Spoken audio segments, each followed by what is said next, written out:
Logan from SWCPL. Thanks for joining us for this week's Kids Create video.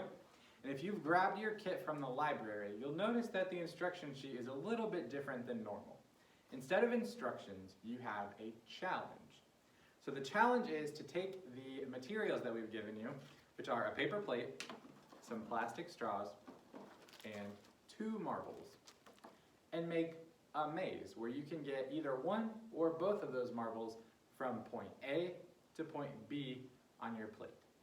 You get to decide where point A and where point B are and how that marble is going to get there.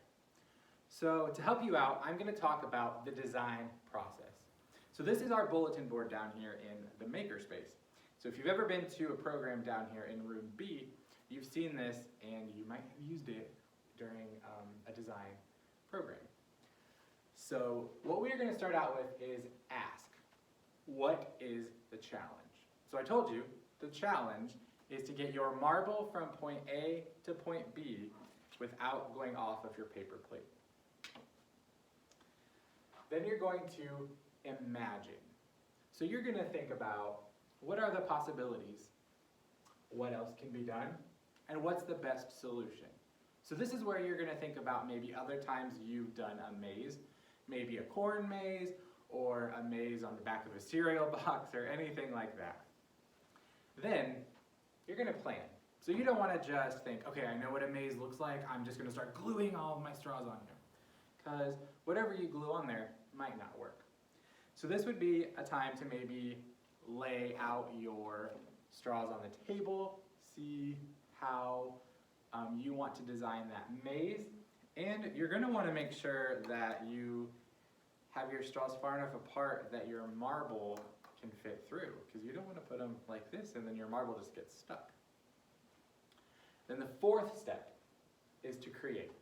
So once you've thought about it, you've laid it out, you think this is really going to work, you're going to go ahead and glue everything on your plate, and you've created your maze.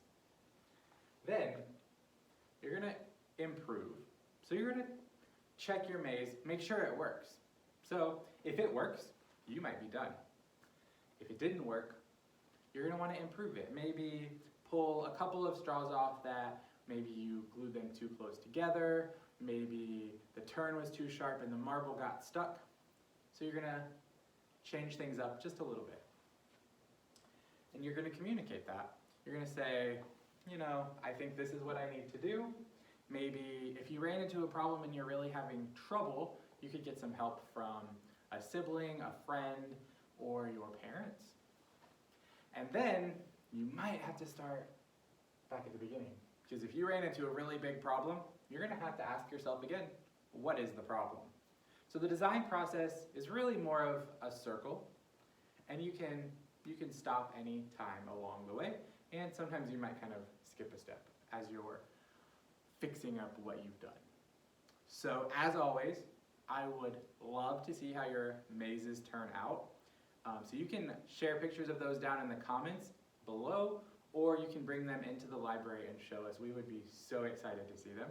I hope you have a really great time making your maze, and I hope you learn a little bit along the way. Thanks for joining us. Bye.